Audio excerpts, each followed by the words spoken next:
এত রাতে যাবো আমি কোন মানিয়ার ঘরে যে তোমার অন্ন রন্ধন করে দেবো স্বামী। তুমি যদি জোগাড় দাও আমি কেন রাঁধতে পারবো না? আমি তোমার কাছে আসন্ন পঞ্চবর্জন খেতে চেয়েছি বলে কোথায় পাবে চাল, কোথায় পাবে ডাল, কোথায় পাবে উনান, তাই তুমি আমায় ওগো স্বামী ভালো ভালো এই তোমাদের বিয়ে হয়েছে যে বাসর ঘরে আমি তো কোথাও চিনি না। তুমি জোগাড় বলে দাও আমি কেন রাঁধতে পারবো না? রাঁধতে তো কোনোদিন নারীর কষ্ট হয় না। আমি তোমায় এক একটা উপায় বলে দিচ্ছি। ওগো গন্ধ বেনার্জি, তুমি না সতী সাবিত্রী, তাই তোমার কাছে আমি আসন্ন পঞ্চবর্জন খেতে চেয়েছি। ওগো গন্ধ বেনার্জি, তুমি আমার কথা মতো এখন না পঞ্চবর্জন রান্না করবে। ওগো স্বামী আমি বলে দিচ্ছি, তুমি শুনে নাও। ওরে গন্ধ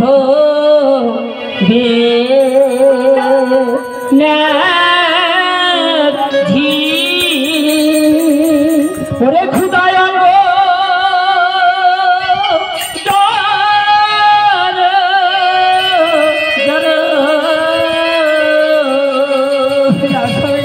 আমি পাশা ফেলেব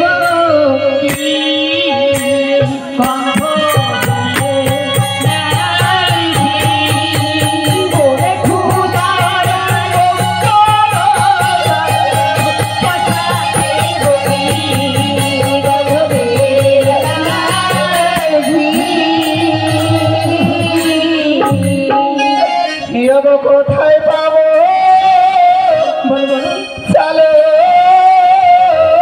ডালো স্বামী গো।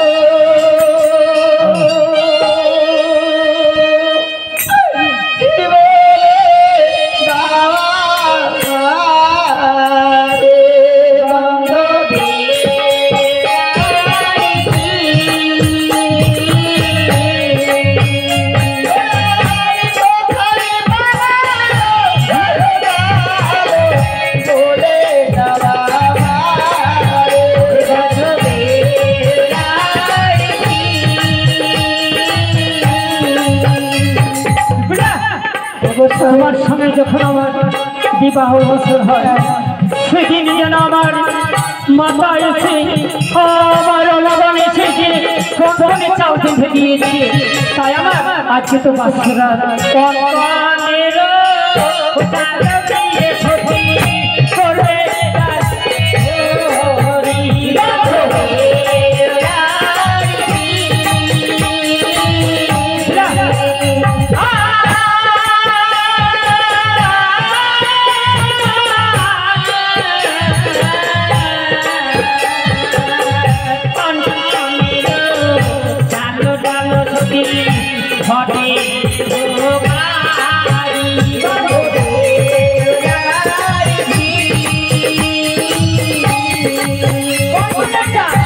চালু চালু হয়েছে আর চালো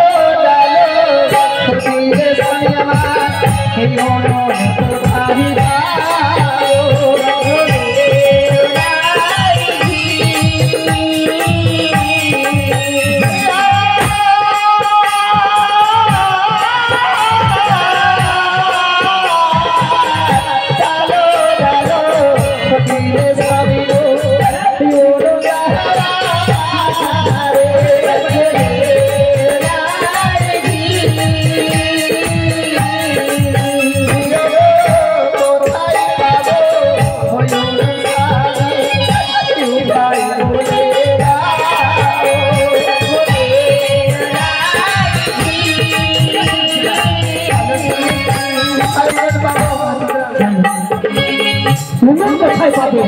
আমি চালো চালো তোমায় উপায় বলে দিয়েছি। উনান কোথায় পাবে? তাই তো এটা তো আমারই বাসর মন্দির, তাই আমার পিতা রেখে গেছে। আমার বিশ্বকর্মা যখন তৈরি করে দিয়েছিল লহমায় বাসর ঘর, তাই নারকেল ভেঙে আমি ওকে কেওয়ারি বানাবো, জানান খড়ি বানাবো। তাই নারকেল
কোথাও যায়নি বিপুলা, তাই তুমি এই বাসর মন্দিরে অগ্নি কোথায় পাবো বলেছো।